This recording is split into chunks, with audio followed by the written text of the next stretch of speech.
Shalom, nesse estudo nós abordaremos sobre a pessoa do Messias Yeshua, o judeu. Focaremos na sua humanidade, no seu aspecto de vivência quanto à sociedade na qual ele estava inserido. E algo que tenho percebido nesses dias é que muitas vezes o Jesus que pregamos não se parece muito com o Yeshua judeu. Nascido da casa de Jessé, filho de Davi, o Ben David, Messias do povo de Israel, que teve uma vida de acordo com a Torá. E creio que esse fato dele ter sido um homem judeu tem grande influência profética para o nosso tempo e extrema relevância no processo de restauração da igreja e na aceitação de Israel quanto ao seu Mashiach, quanto ao seu Messias. E esta é a questão então que pretendo abordar neste breve estudo. Que o eterno nosso Senhor e Pai do nosso Messias nos abra o entendimento para recebermos esta revelação sobre o seu Filho, o nosso irmão judeu. Que ao ouvir este estudo você possa ouvir com uma mente hebraica e não grega. Por isso eu me referirei a Jesus como Yeshua, seu nome de nascimento. Não que haja algo místico nisso, mas apenas para recebermos uma nova maneira de pensar a respeito da sua pessoa. E quanto a essa questão do nome, eu indico um outro estudo com o tema "E santificarei meu santo nome que foi profanado entre as nações". Eu creio que é interessante você ouvir ou ler esse estudo sobre a questão do nome. Lá nós falamos um pouco mais, questão histórica, da onde veio Jesus, se é a mesma coisa que Yeshua ou não. E dando início, percebo que durante séculos a identidade de Yeshua como judeu foi ocultada, porque entendo que temos um adversário que maquina o mal e que entende muito bem os cumprimentos proféticos acerca de Israel, e que quanto mais tempo os judeus e os gentios não perceberem a identidade judaica do Messias, que já veio, mais tempo demorará para haver vida dentre os mortos, como assim nos diz Paulo em Romanos 11, verso 15. Yeshua não é grego ou romano, mas um filho da casa de Israel. Desde o seu nascimento e toda a sua vida terrena vemos isto claramente. As escrituras nos declaram isso. Ele viveu como homem e esta humanidade é o centro da nossa fé. Segundo Timóteo, o mediador entre Deus, entre o eterno Elohim e os homens é um, a saber, Yeshua, homem. 1 Timóteo 2,5. E é essa maneira de viver e proceder que nos diz respeito, porque ele é o exemplo. Com certeza ele foi glorificado pelo Pai, mas isso foi após ele ter andado como um homem, e como um homem judeu, zeloso da lei de seu pai, e esse é o nosso noivo. O conceito grego de Jesus, o Cristo, tem o foco na sua divindade, enquanto no pensamento hebraico e bíblico o foco é na humanidade de Yeshua. Não que ele não seja divino, ele é divino, nele habita corporalmente toda a plenitude da divindade. Mas aqui queremos focar na humanidade da qual é a base da nossa fé. Aquele que deixou a sua glória e se tornou em forma de homem. Nesse que nós focaremos nesse estudo. E só mais uma observação a respeito de Romanos 5, verso 15 a 19, em que nos diz que por um só homem veio a desobediência, a morte. E por um só, ou seja, homem, veio a obediência, a vida. Então, pela lógica, somente outro homem, a saber, Yeshua, é que se pode trocar a desobediência pela obediência. Bom, antes de continuarmos, por uma questão didática, faremos uma separação das funções da Ruach e do Filho. Não que se possa separar, mas por uma questão didática, para compreendermos melhor a posição de Yeshua. E você pode ver isso mais no estudo Politeísmo e não Monoteísmo, na página 48 da apostila, se você estiver vendo.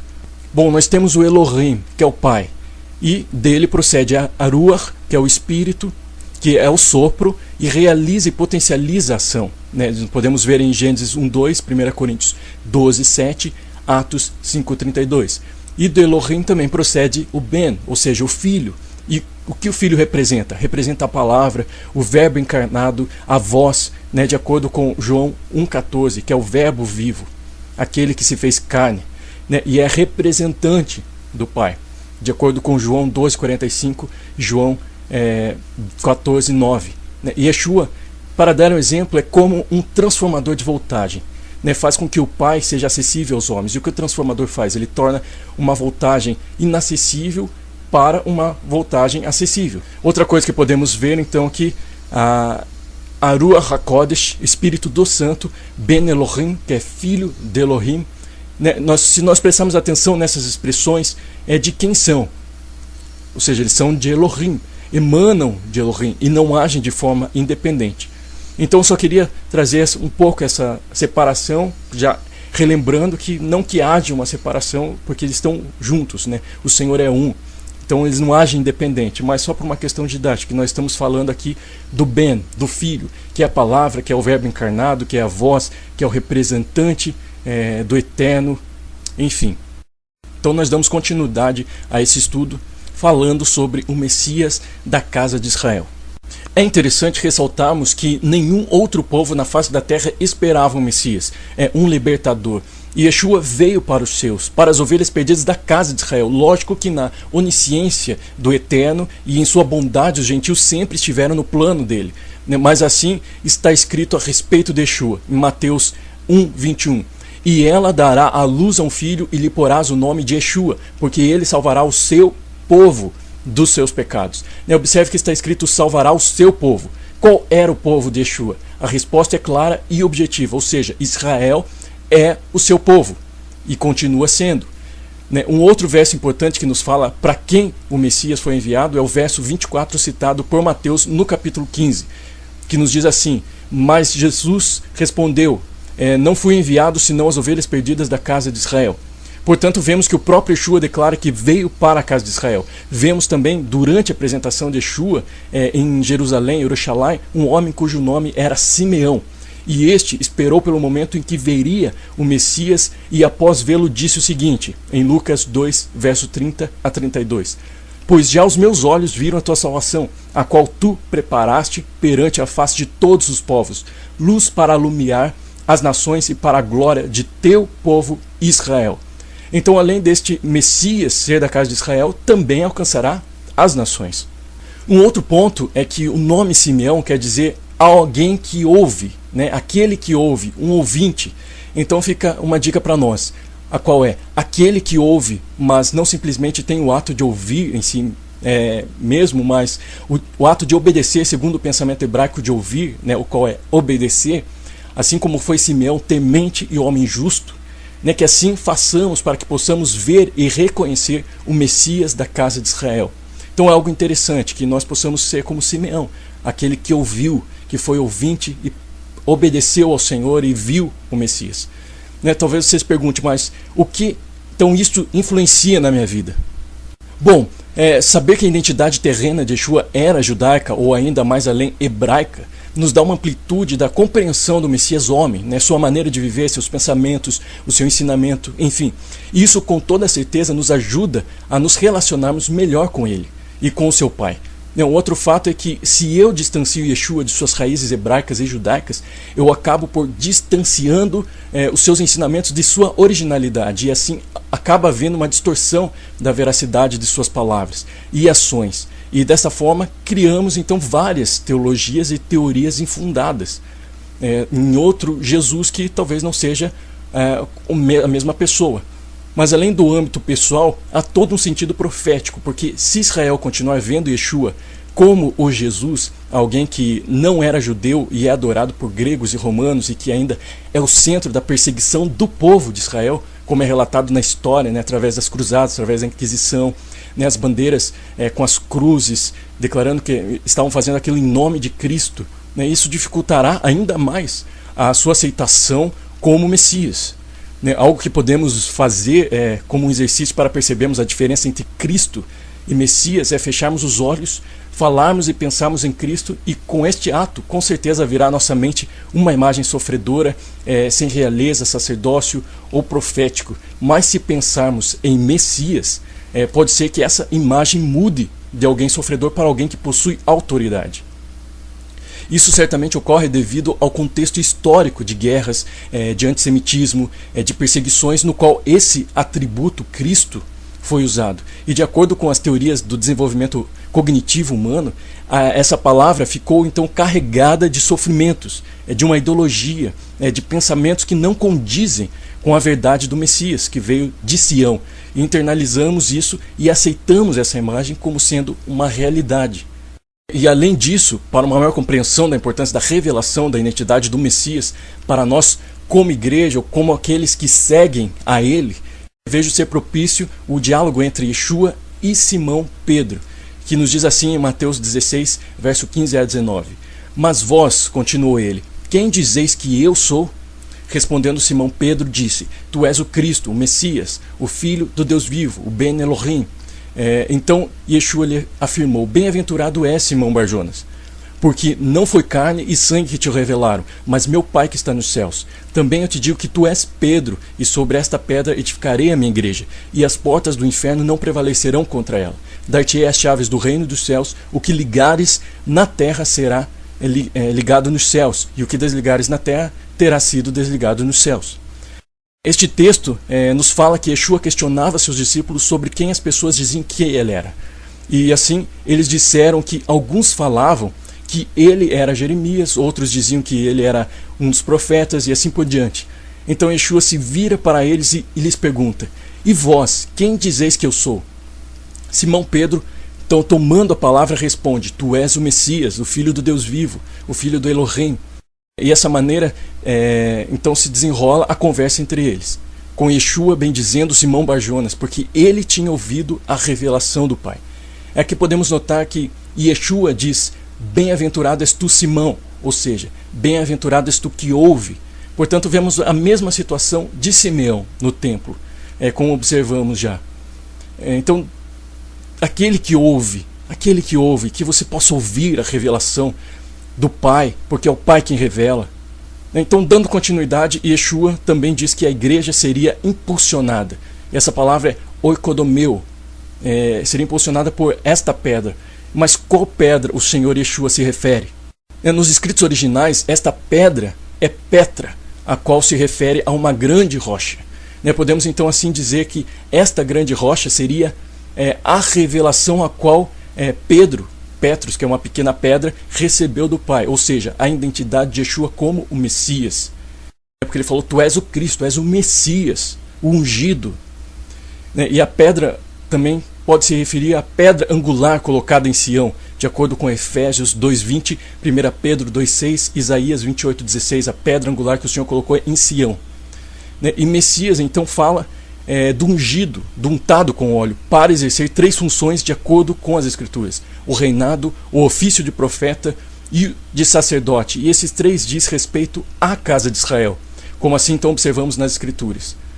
Aqui você pode observar um pouco mais a respeito da unção, num outro estudo relacionado à unção e o Espírito, onde nós abordamos essa questão, talvez para você entender um pouco mais sobre a unção do Messias, o que significa unção, seria interessante. Bom, então nós vemos que esses 3, rei, profeta e sacerdote, relacionado ao Messias, ao ungido, está totalmente ligado à casa de Israel. Não há um Messias, um ungido, fora dessa casa de Israel. Primeiro, então nós temos o rei sobre o trono de Davi.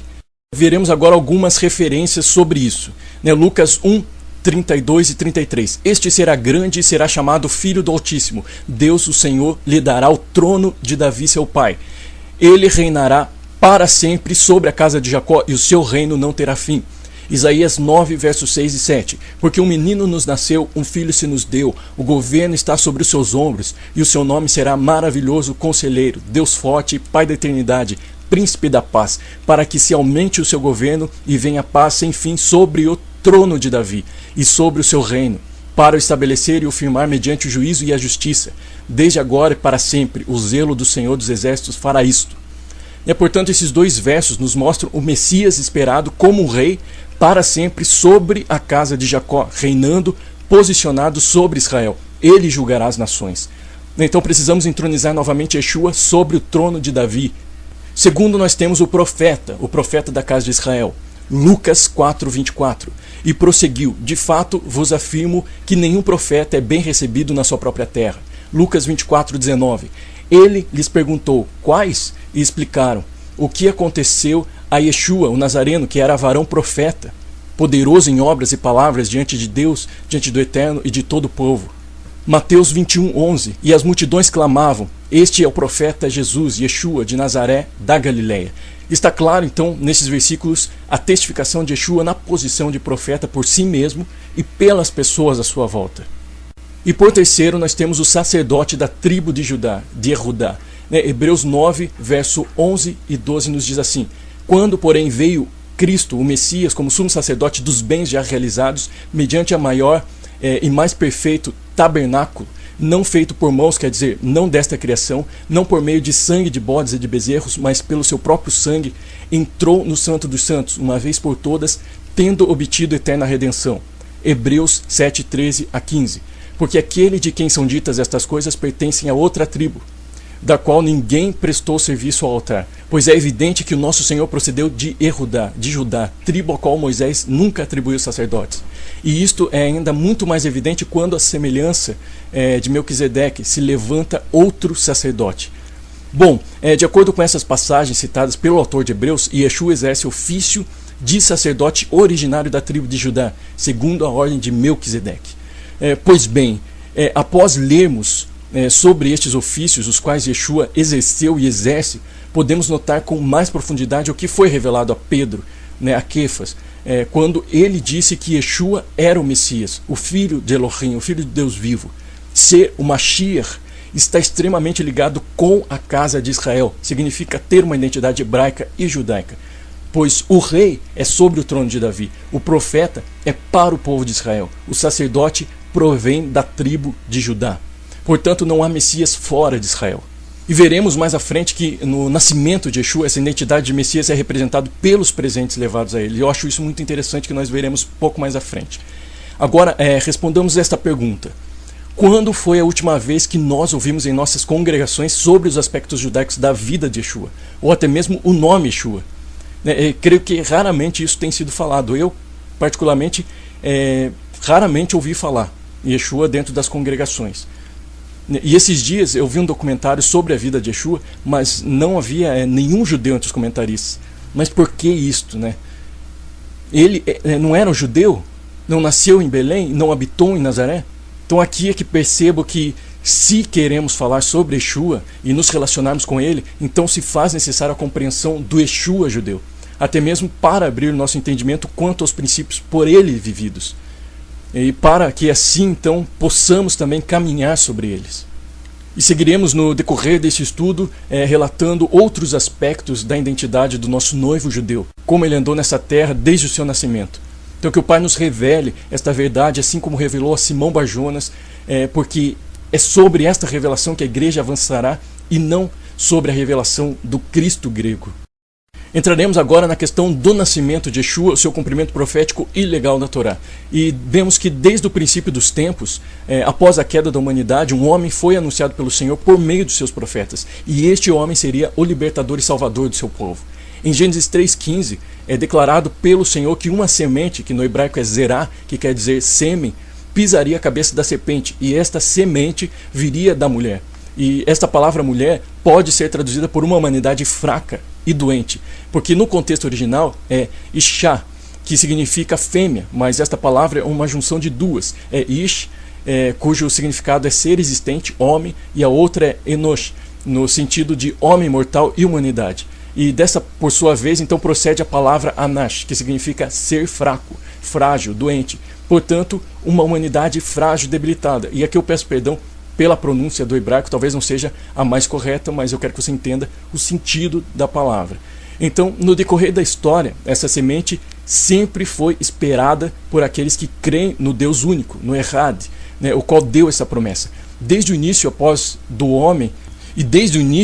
a separação do homem de seu Criador, o Senhor separou homens que se fizeram escolhidos e fez aliança com eles. Um desses homens foi Abraão, o primeiro hebreu, e de sua descendência as nações seriam benditas. E essa descendência, segundo Shaul, Paulo, foi o Messias Yeshua, a semente de Abraão, que veio de Isaac e Jacó, o rei esperado, o libertador que veio de Sião, como assim está escrito por Davi e Shaul. Observamos então que em Gálatas 3,16, Paulo nos afirma que a descendência, ou seja, a semente de Abraão é o Messias. E a palavra também declara que esta semente viria de Sião, da filha de Sião. Quando a palavra está falando da filha de Sião, está se relacionando ao povo de Israel. É como um sinônimo para a filha de Jerusalém. Então assim está escrito a respeito do Messias. Tomara de Sião viesse já a salvação de Israel. Quando o Senhor restaurar a sorte do seu povo, então exultará Jacó e Israel se alegrará. Salmo 14:7. E assim todo Israel será salvo, como está escrito, virá de Sião o libertador, e ele apartará de Jacó as impiedades. Romanos 11:26. Portanto, estes textos confirmam que de Sião viria o Messias, e assim veio Yeshua. Mas o que eu vejo de interessante aqui, analisando o termo Sião e fazendo uma referência à mulher da qual sairia a semente, ou seja, como já vimos anteriormente em Gênesis 3,15, mais especificamente uma mulher fazendo uma analogia com uma humanidade fraca e debilitada, sem condições para gerar a semente. Então veremos que Sião no texto original significa lugar árido. E sendo assim, o libertador viria de um lugar árido, seco, sem vida. E se assim então pensarmos que Yeshua é a semente de Abraão, podemos fazer uma comparação e até compreender um pouco mais a respeito da mulher citada em Gênesis 3,15. Porque Abraão estava fraco e debilitado, sem condições para ter uma descendência. E ainda Sara era estéril. E isso nos diz que seu ventre era seco, era árido, sem vida para gerar. Mas como era uma promessa unilateral, houve assim a intervenção divina. Analisando essas palavras, entendemos que Yeshua é a semente que veio de uma humanidade fraca e debilitada, e que esta humanidade citada em Gênesis 3,15 corresponde a Abraão e Sara, e que ainda Sião representa o ventre de Sara, ou seja, um lugar árido. Mas não só o de Sara, porque as esposas dos patriarcas, Abraão, Isaque e Jacó, também eram estéreis. Ou seja, Sara, juntamente com Rebeca e com Raquel, possuíam ventres áridos. Portanto, o Messias veio de lugares áridos, sem vida. Isso é só uma curiosidade que eu gostaria de compartilhar. E um outro fato que creio que tem a ver com a questão do libertador de Sião é um ato de Yeshua citado em João 8,20, o qual neste verso Yeshua está tendo uma conversa com os judeus no lugar do tesouro, no templo, a respeito de que o Pai o enviou. E para compreendermos melhor a interpretação deste texto, precisamos entrar no campo da geografia e história. Dentro do contexto, o lugar do tesouro fala do lugar onde se colocavam as ofertas, e o templo estava no lugar onde geograficamente era o Monte Moriá, o local onde Deus é visto, o lugar onde Abraão ofereceu Isaque, a promessa, o qual também é o Sião, local de onde surgiria o libertador, Romanos 11:26. Por isso, creio que não era coincidência que o Senhor Yeshua estava ali. Vejo que ele estava trazendo para os judeus uma mensagem. Assim como nesse mesmo lugar, Abraão ofertou a promessa, o meu pai me envia como sendo a promessa e oferta real. Eu que estou aqui em Sião sou o libertador. Então eu creio que esta era a mensagem que ele estava passando naquele momento, naquela situação onde ele estava no templo, no lugar do tesouro. Ele sendo a oferta real, comunicando que ele era o libertador que veio de Sião e que estava tipificando Isaque, que foi entregue por Abraão naquele mesmo local. Bom, e quanto à realeza de Yeshua, ele só pode se assentar sobre o trono de Davi porque veio da linhagem de Davi. Desde a sua genealogia, em Mateus 1, podemos ver essa realidade. Porque lá está escrito Ben David, Ben Avraham, filho de Davi, filho de Abraão. Sendo assim, ele veio da linhagem real, é rei legítimo sobre a casa de Israel.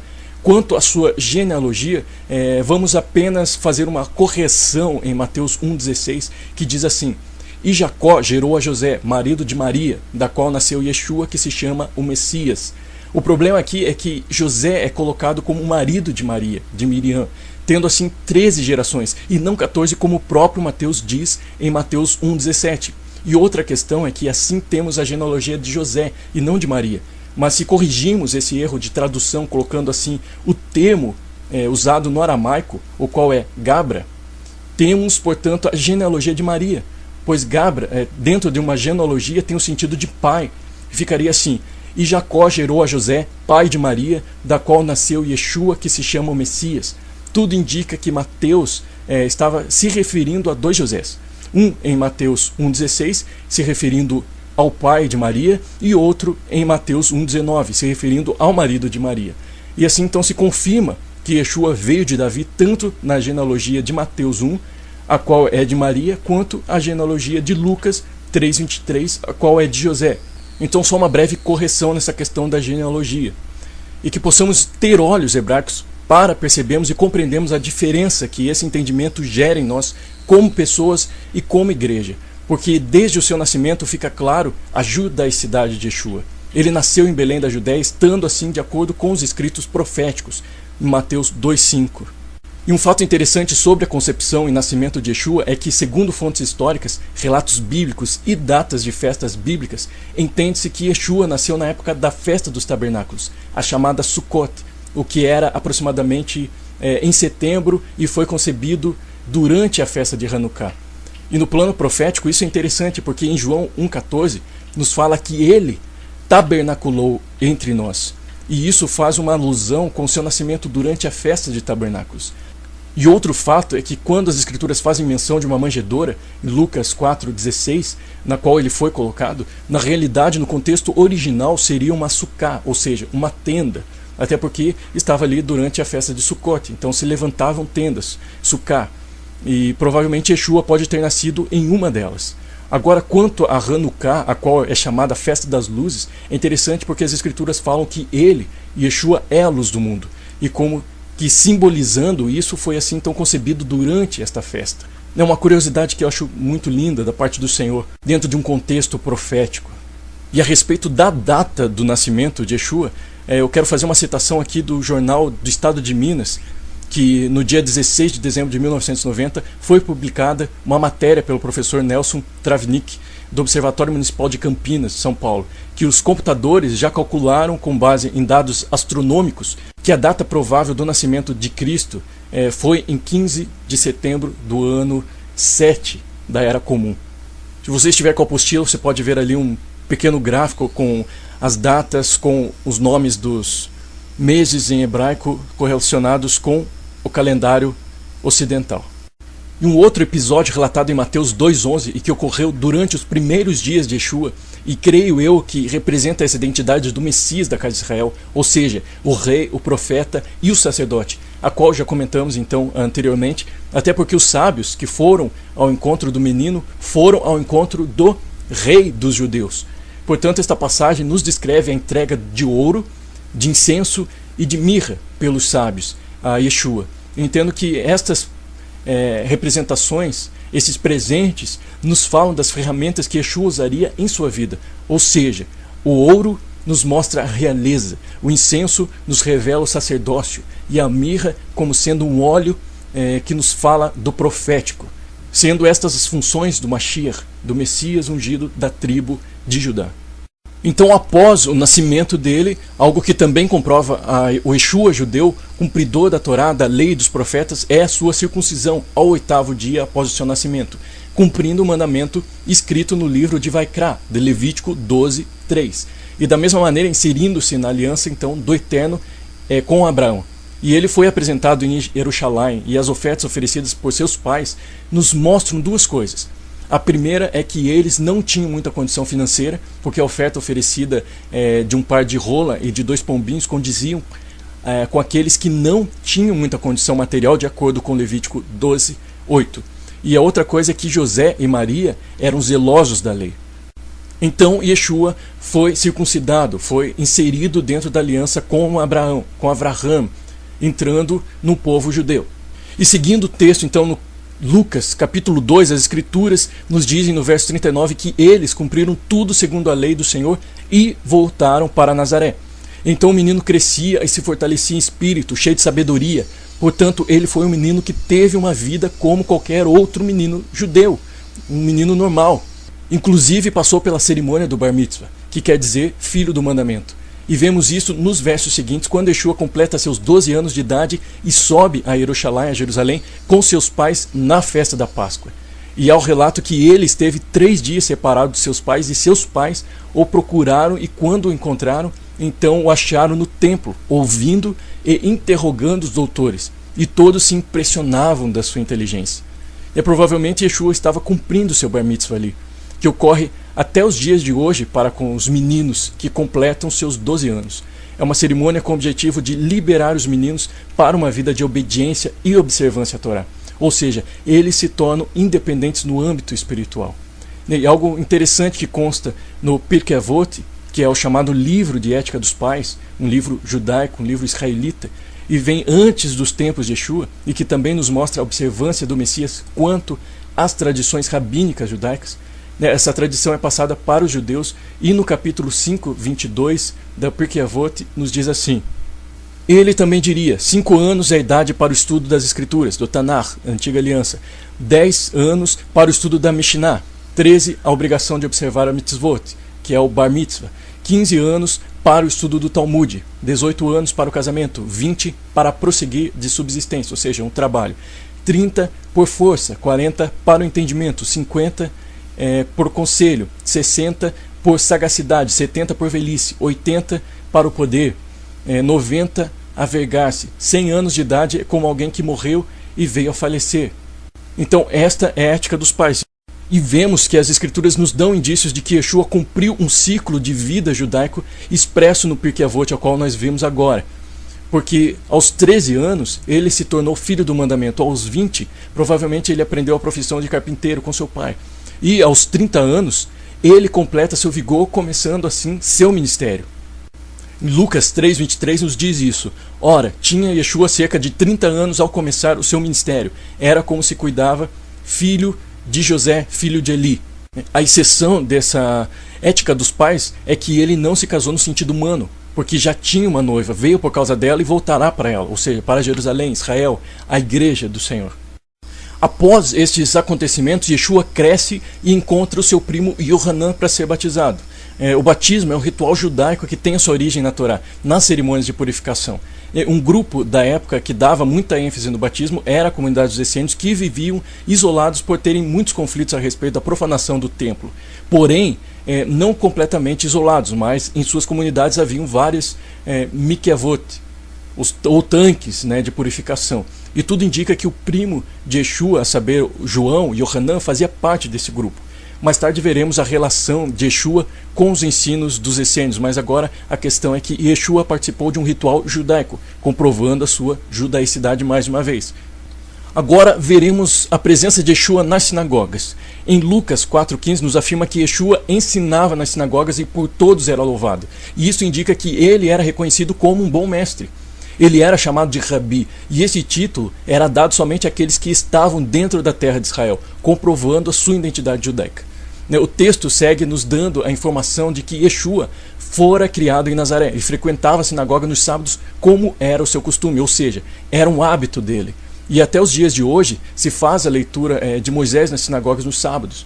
Desde aquela época ocorria um costume que se iniciou nos tempos de Esdras e Neemias, segundo a tradição, após o exílio babilônico, quando começou a ser restaurado o serviço do templo e a leitura da Torá. E foi durante o cativeiro babilônico, no século 6 a.C., que surgiram as sinagogas, porque o templo havia sido destruído e se fez necessário a criação de locais para reuniões e serviços. Então, nesta restauração, a Torá foi dividida em 54 porções, parashiot, para serem lidas uma em cada sábado até completar o ano, e junto com as porções da Torá também se lia e lê até os dias de hoje a chamada Haftará, que é a leitura dos profetas. E vemos então que nesse dia relatado por Lucas, Yeshua fez a leitura das porções e da Haftará. E justamente a Haftará era de Isaías 61, a qual falava dele mesmo e relatava a sua missão como Messias. Muitas outras passagens nos mostram a frequência com que o Mestre e o Senhor Yeshua ensinavam nas sinagogas. E algumas delas são Marcos 6, versos 2 e 3, que nos diz assim: chegando o sábado, passou a ensinar na sinagoga, e muitos ouvindo se maravilhavam, dizendo: de onde vem a este estas coisas? Que sabedoria é esta que lhe foi dada? E como se fazem tais maravilhas por suas mãos? Não é este o carpinteiro, filho de Maria, irmão de Tiago, José, Judas e Simão? E não vivem aqui entre nós suas irmãs? E escandalizavam-se nele. Marcos capítulo 1, verso 21, 22. Depois entraram em Cafarnaum e logo no sábado foi ele ensinar na sinagoga. Maravilhavam-se da sua doutrina, porque os ensinava como quem tem autoridade e não como os escribas. Mateus 9, 35. E percorria Yeshua todas as cidades e povoados, ensinando nas sinagogas, pregando o evangelho do reino e curando toda sorte de doenças e enfermidades. Lucas 6, 6. Sucedeu que em outro sábado entrou ele na sinagoga e ensinava. Ora, achava-se ali um homem cuja mão direita estava ressequida. João 18, 20. Declarou-lhe Yeshua: eu tenho falado francamente ao mundo, ensinei continuamente tanto nas sinagogas como no templo, onde todos os judeus se reúnem, e nada disse em oculto. Portanto, não restam dúvidas de que o nosso Senhor, o nosso Messias, o nosso Yeshua ensinava constantemente nas sinagogas e no templo. E entendendo Yeshua como um homem que nasceu, um homem que cresceu, foi aperfeiçoado, estudou, então compreendemos que ele esteve inserido em um contexto de sociedade, sendo esta judaica, e dentro da comunidade judaica de Israel, na qual ele vivia, havia alguns segmentos do judaísmo, tais como Seduquim, que são os saduceus, os Isim, que são os essênios, os zelotes, os perushim, que são os fariseus. E aqui eu queria fazer uma citação do Flávio José, que é um historiador do primeiro século, contemporâneo de Yeshua, a qual nos fala desses segmentos. E nos diz assim: havia então entre nós 3 seitas, divergentes nas questões relativas às questões humanas. A primeira era a dos fariseus, a segunda a dos saduceus e a terceira a dos essênios. Os fariseus atribuem certas coisas ao destino, porém nem todas, e creem que as outras dependem de nossa liberdade, de sorte que podemos realizá-las ou não. Os essênios afirmam que tudo geralmente depende do destino e que nada nos acontece que ele não determine. Os saduceus, ao contrário, negam absolutamente o poder do destino, dizendo que ele é uma quimera e que nossas ações dependem tão absolutamente de nós que somos os únicos autores de todos os bens e males que nos acontecem, conforme seguimos um bom ou um mau conselho. Então é Flávio Josefo, História dos Hebreus, Antiguidades Judaicas, capítulo 9, página 580, na versão digitalizada. E além desses principais segmentos, havia também 2 principais escolas rabínicas farisaicas, sendo essas a de Beit Hillel, sendo seu fundador Hillel, que foi de 30 a.C. a 10 depois de Cristo, e a Beit Shammai, fundada por Shammai, que viveu desde 50 a.C. até 30 depois de Cristo. Então eram contemporâneos de Yeshua.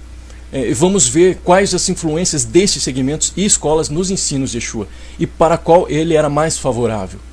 Mas com toda certeza compreendendo que ele, como Messias, tinha uma interpretação completa da Torá, e assim não apenas citou frases, mas ampliou a interpretação da Torá.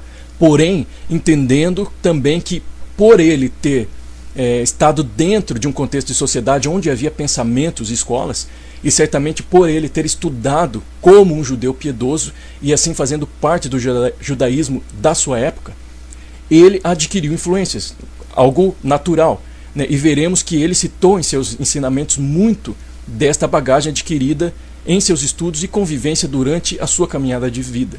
É interessante comentar que em Mateus 23, verso 1 e 3, Yeshua fala sobre uma cadeira, que é a cadeira de Moisés, a cadeira de Moshe, na qual se assentavam fariseus e escribas. E isso nos revela que naquela época havia as discussões das escolas rabínicas a respeito das Mishnás, que são as chamadas leis orais. Então, assim comprovando essas escolas farisaicas que tinham. E essa cadeira de Moisés era uma cadeira literal. Se você estiver com a apostila aí, você vai poder ver uma foto dela. É uma foto da cadeira de Moisés da sinagoga de Corazim, do século I depois de Cristo. E começaremos então falando um pouco sobre a Beit Hillel e a Beit Shammai. A Beit Hillel se preocupava mais com o princípio, o sentido, o objetivo da lei. E era uma escola mais focada no que se chama de espírito da Torá. Não se apegava tanto à observância ao pé da letra das Escrituras. Ao contrário da Beit Shammai, que já era mais focada na letra da Torá, em uma observância mais legalista e detalhada das Escrituras. Um exemplo, se pegarmos o estatuto de uma festa, a Beit Hillel irá se preocupar mais em compreender o princípio que traz a tal festa, já a Beit Shammai irá se ater mais à forma em que a festa é realizada. Outro exemplo é se nós pegarmos o Shabat. A Beit Hillel vai se preocupar em entender o princípio que o Shabat nos traz, enquanto o Beit Shammai vai se preocupar mais o que se deve fazer, o que se não deve fazer, como agir, como não fazer, se deve acender uma luz, se deve fazer isso, deve fazer aquilo. Então é este basicamente o diferencial entre o espírito da Torá e a letra da Torá, a Beit Hillel e a Beit Shammai. E aqui, para continuarmos, eu quero fazer uma citação de um paralelo entre Yeshua e a Beit Hillel. E assim então perceberemos que Yeshua parecia ser mais favorável aos ensinos de Hillel do que de Shammai, porque manifestava pensamentos parecidos, o que pode indicar um estudo de Yeshua na Beit Hillel. E esta citação é por Shaul Ben Tzion, que é do Ministério Torá Viva.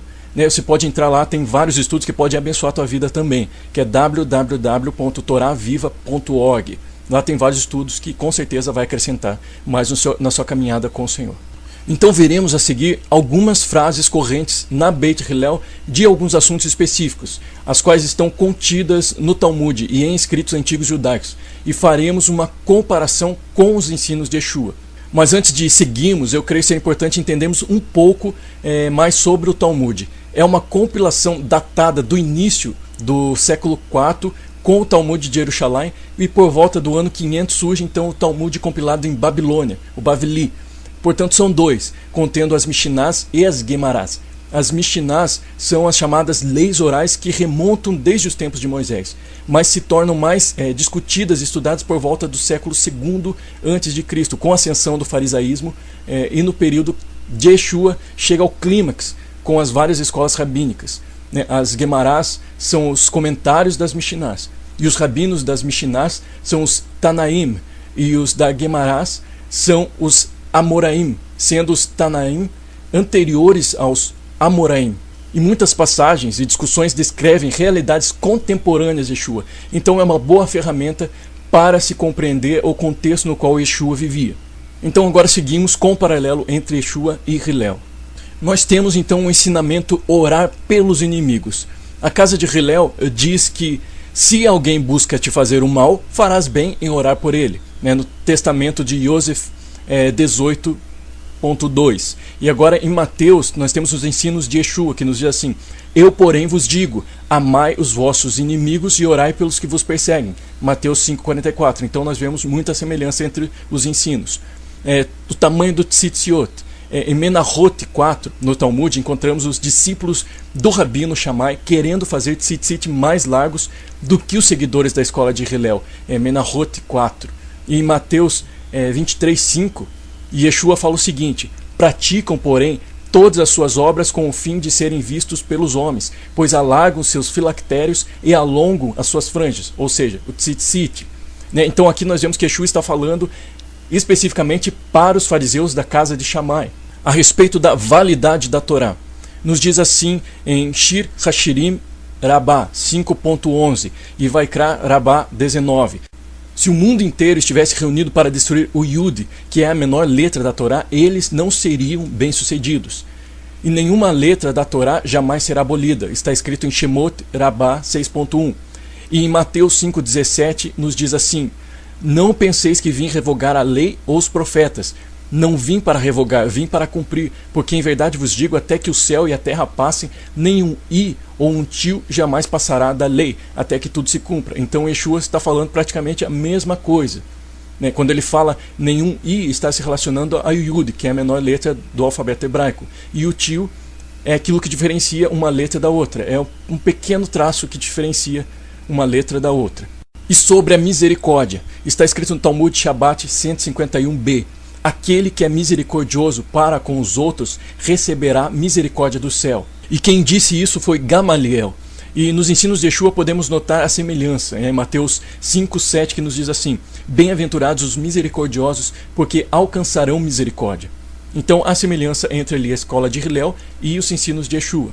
O cisco e a trave. No Talmud, em Baba Batra 15b, nos diz assim: eles falam, remova o cisco do seu olho. Ele retrucará, remova a trave do seu próprio olho. E em Mateus 7,3 nós podemos ver uma semelhança com o Yeshua está falando. Por que vês tu o argueiro no olho de teu irmão, porém não reparas na trave que está no teu próprio olho? Então, a respeito das situações do Shabat, o que é lícito no Shabat? É lícito violar um Shabat para que muitos outros possam ser observados. As leis foram dadas para que o homem vivesse por elas, não para que o homem morresse por elas. Então todas as seguintes coisas que veremos agora eram listas no Shabat, segundo a escola de Hillel. Os perushins que debatiam com Yeshua certamente eram da escola de Shammai. E então a escola de Hillel falava o seguinte: salvar vidas, aliviar dores agudas, curar picadas de cobra e cozinhar para os doentes. Então era lícito no Shabat. Podemos ver isso no Shabat 18.3, Tosefta Shabat 15.14, Yomá 84b, Tosefta Yomá 84.15. E vemos então Yeshua falando em Marcos 3.4 o seguinte: então lhes perguntou, é lícito nos sábados fazer o bem ou fazer o mal, salvar a vida ou tirá-la? Mas eles ficaram em silêncio. Então nós vemos que Yeshua está se assemelhando aqui aos ensinos de Hillel, e está provavelmente falando com os perushim, com os fariseus da escola de Shammai. E o Shabat é feito para o homem. O Shabat foi feito para o homem e não o homem para o Shabat. Em Mequilta 103b e Yomá 85b está escrito isso. Além disto, os rabinos da escola de Hillel frequentemente citavam Oshia, citavam Oséias 6:6 para argumentar que ajudar os outros era mais importante do que observar ritos e costumes. Sukkah 49b, Devarim Rabá em 16, 18, etc. E em Marcos, então, capítulo 2, verso 27, nos diz o seguinte: e acrescentou: o sábado foi estabelecido por causa do homem, e não o homem por causa do sábado, de sorte que o Filho do homem é Senhor também do sábado. Então aqui Yeshua está se assemelhando também à escola de Hillel. E a respeito dos exageros nos rituais de purificação. Um rabino da Beit Hillel, Yohanan ben Zakkai, contemporâneo de Yeshua, ele disse certa vez: na vida não são os motos que te fazem puros, nem é a água, mas a ordenança do Rei dos Reis que purifica. E em Marcos 7, Yeshua está também falando algo muito parecido, que ele nos diz assim: então lhes disse, assim vós também não entendeis, não compreendeis que tudo o que de fora entra no homem não o pode contaminar, porque não lhe entra no coração, mas no ventre, e sai para lugar escuso? E com relação à salvação pela graça, os rabinos da escola de Hillel também eram partidários da tese de que é pela graça do Eterno que somos salvos, e não por méritos de obras. Nos diz assim em Terrilim Rabá 119, 123: talvez tu tenhas grande prazer em nossas boas obras? Mérito e boas obras não temos, haja para conosco em graça. Então eles tinham já esse pensamento de graça, sim. E a ressurreição? A escola de Hillel também teve disputas com os saduceus a respeito da questão da ressurreição dos mortos. E veja que o Rabino Gamaliel, que é neto de Hillel e contemporâneo de Yeshua, ele disse, referindo-se aos saduceus, em Devarim, Deuteronômio 11, 21, ou Shemot 6:4, a terra que Hashem jurou dar a seus pais. O argumento é lógico e convincente. Os mortos não podem receber, mas eles viverão novamente para receber a terra. Está escrito no Talmud Sanhedrin 90b. Então eles estavam discutindo sobre essa questão de Devarim, Deuteronômio 11, 21 e Shemot 6:4, a respeito disso que diz, a terra que Hashem jurou dar aos nossos pais. Então a escola de Hillel era favorável à ressurreição e dizia que o Senhor jurou dar aos nossos pais, então estes ressuscitarão para herdar essa terra. Então Lucas 20, 37 a verso 39 nos diz o seguinte: e que os mortos hão de ressuscitar. Moisés o indicou no trecho referente à sarça, quando chama ao Senhor o Deus de Abraão, o Deus de Isaac e o Deus de Jacó. Ora, Deus não é Deus de mortos, e sim de vivos, porque para ele todos vivem. Então disseram alguns dos escribas: mestre, respondeste bem. Então Yeshua era favorável à ressurreição, assim como o próprio Paulo, em várias passagens, fala a respeito da ressurreição.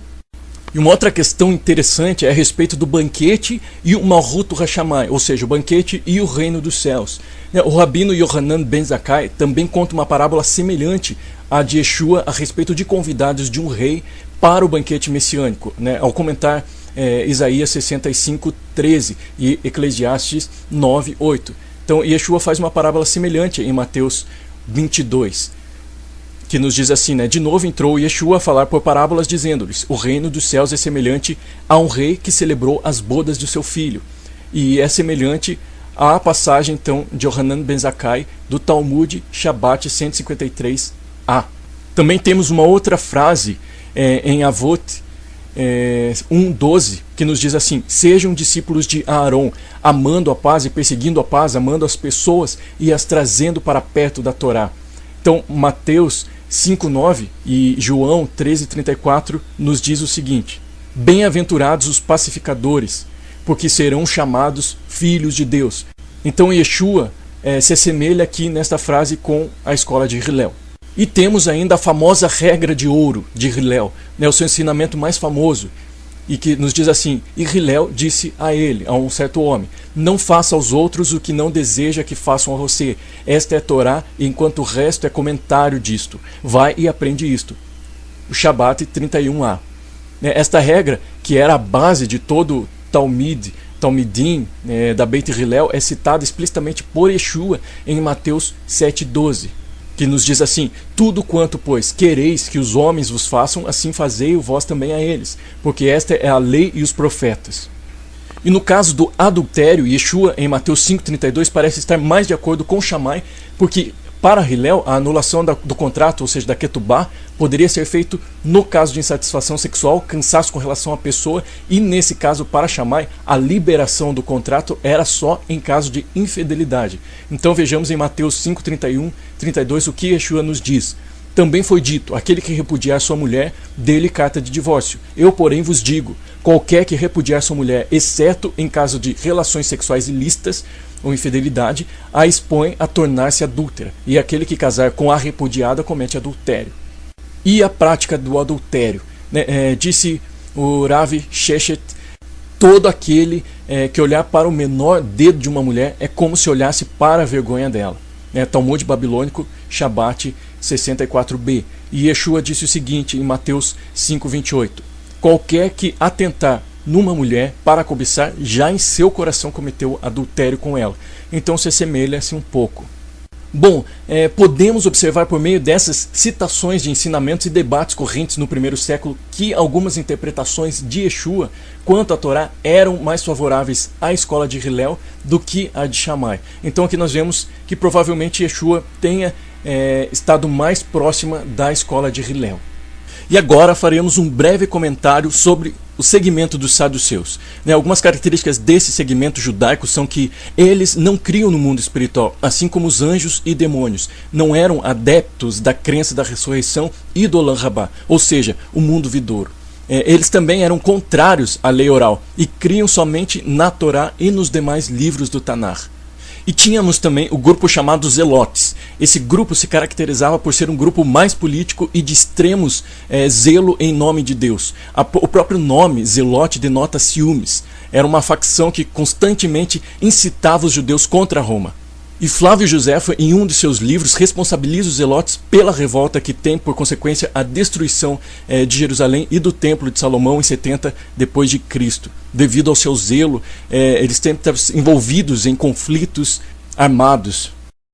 E a respeito dos essênios, nesse tópico agora vamos notar alguns pontos em comum entre Yeshua e os essênios. Não que ele fosse um essênio, mas veremos que no seu convívio diário, até mesmo com seu primo Yohanan, João, o que tudo indica ter sido um essênio, e assim os ensinos de Yeshua acabaram então entrando em concordância com alguns ensinos dos essênios. Os essênios eram considerados como uma seita religiosa existente no tempo do Messias, no tempo de Cristo. Eram mais ou menos 4.000 homens que seguiam com muito rigor a lei de Moisés. Alguns moravam em cidades, mas a maioria vivia em comunidades, no deserto de En-Gedi, em protesto à corrupção sacerdotal. E eu vou citar algumas de suas características e posteriormente veremos como algumas se relacionam com os ensinos e o modo de vida de Yeshua.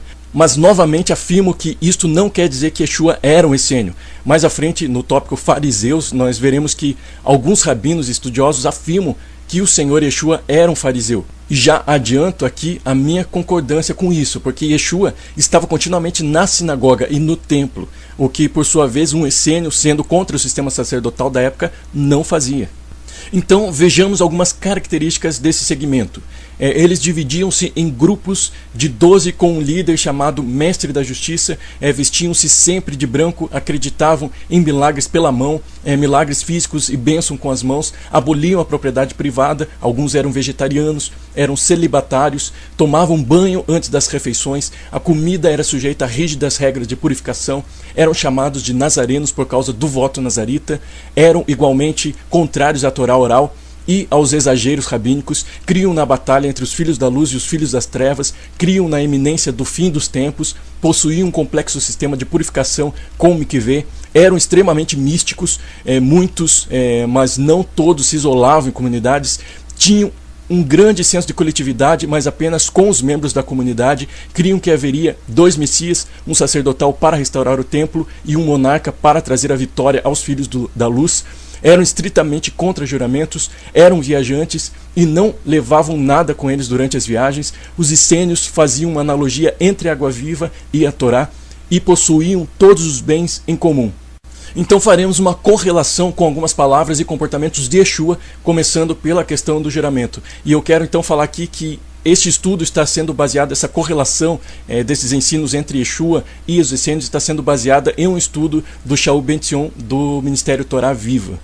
Bom, então nós temos a questão dos juramentos. Os essênios, como vimos, eram contra juramentos e em uma ocasião de ensinamento, em Mateus 5, 33 a 37, Yeshua também se mostra contrário aos juramentos. A respeito das viagens, percebemos que Yeshua em Mateus 10, versículo 9 a 11, recomenda os seus discípulos não levarem nada na viagem que estava então para fazer. De igual modo faziam os essênios. A expressão água viva, em João 4, na conversa com a samaritana, Yeshua usa uma expressão que era comum entre os essênios para se referir à Torá, a expressão água viva ou água corrente. A eleição de 12 pessoas. Entre os essênios havia estabelecimento do conselho de 12 para legislar sobre o povo. E notamos alguma semelhança quando Yeshua elege 12 discípulos para estarem com ele, aprendendo e crescendo para darem continuidade à sua missão. João 6, 70. Que nos diz assim: respondeu-lhe Yeshua, não vos escolhi a vós os 12? E um de vós é um diabo, é um enganador. Temos a questão do celibatário. Com certeza o fato de Yeshua não ter se casado não quer dizer que isso tenha sido influência dos essênios, mas é certo que ele não se casou. E podemos encontrar mais uma semelhança nas palavras de Yeshua e dos essênios contidas nos manuscritos do Mar Morto. Como sabemos, os manuscritos são documentos datados de entre o século 3 a.C. e o primeiro século depois de Cristo, e foram descobertos entre 1947 e 1956 nas cavernas de Qumran. Quanto à autoria, ela é incerta, porém alguns historiadores a atribuem aos essênios, pela questão de estar sendo no deserto encontrado. E um destes documentos é citado características e virtudes esperadas do Messias. Então eu quero citar aqui um fragmento deste documento traduzido. Eu fiz algumas melhoras em algumas palavras para uma melhor compreensão. Porém, o interessante são as virtudes do Messias esperado pelos essênios, que estão citadas neste texto dos manuscritos. Então, nos diz assim: os céus e a terra ouvirão ao seu Messias, e ninguém aí vai desviar-se dos mandamentos dos santos. Vocês que buscam ao Senhor, fortaleçam-se em seu serviço. Todos, a sua esperança em seu coração, você não vai encontrar o Senhor nisso, porque o Senhor irá considerar o piedoso, o Hassidim, e chamar os justos pelo nome. Sobre os pobres seu espírito pairará e renovará os fiéis com seu poder. E ele glorificará o piedoso sobre o trono do reino eterno. Aquele que liberta os cativos, restaura a visão aos cegos, endireita o torto. E o Senhor irá realizar coisas gloriosas, pois ele curará os feridos e ressuscitará os mortos e trará uma boa notícia para os pobres. Bom, com este texto que vimos, podemos fazer uma ligação com as palavras de Yeshua para o seu primo Yohanan, João, o qual os historiadores e estudiosos acreditam ter sido um essênio, pelo fato de sua pregação ter sido de arrependimento e contra a corrupção sacerdotal. E ele não era frequentador do templo, morava nos desertos. E o que ele mais realizava era a imersão, era o batismo, o ritual de purificação muito observado pelos essênios. E algo que pode ser observado também em Lucas 3,11 é que João, Yohanan, dá a instrução para que aquele que tem 2 túnicas divida com quem não tem nenhuma. E da mesma forma faça assim com o alimento. E nisso vemos um ensino corrente entre os essênios, porque o historiador Flávio Joséfo cita o seguinte: possuem todos os bens em comum, sem que os ricos tenham maior parte sobre os pobres. Flávio Joséfo, História dos Hebreus, livro 18º, capítulo 2, página 820, versão digitalizada, que ele está falando sobre o comportamento dos essênios quanto aos pobres. Será que não podemos especular também um outro ponto semelhante na ação de Yeshua em Marcos 10, versículo 21, quando ele instrui o jovem rico a vender tudo e dar aos pobres? Bom, há uma grande possibilidade. Mas, dando continuidade, seguimos para Lucas, capítulo 7, verso 20 a 22, onde ocorre um episódio em que João, encarcerado, manda seus discípulos até Yeshua para saber se ele realmente é o Messias ou se é preciso esperar outro. Então Yeshua dá uma resposta sim. Ide e anunciai a João, a Yohanan, o que vistes e ouvistes. Os cegos vêm, os coxos andam, os leprosos são purificados, os surdos ouvem, os mortos são ressuscitados, e aos pobres anuncia-lhes o Evangelho. Mas por que então Yeshua deu essa resposta para os discípulos de João levarem até ele? A resposta pode estar contida no fragmento dos manuscritos do Mar Morto, o qual vimos. É muito claro que Yeshua dá uma resposta de acordo com aquilo que João, como sendo um essênio, esperava e cria a respeito do Messias. Então a conclusão neste tópico agora é que em todas estas semelhanças e paralelos entre Yeshua e os essênios, podemos crer que Yeshua tinha muito conhecimento a respeito deste segmento, e isto talvez se deva pelo convívio familiar com seu primo Yohanan.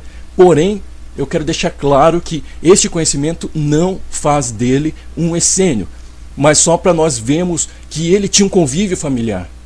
E isso é muito maravilhoso. Vemos que Yeshua era um homem que andava como um homem normal. Ele estava sujeito a erros, ele aprendeu, ele estudou. E quantos de nós já não vimos, mas Jesus era Jesus, ele não pecou porque ele era Jesus, ele era Deus. Mas ele andou como um homem, sendo um modelo acessível para nós.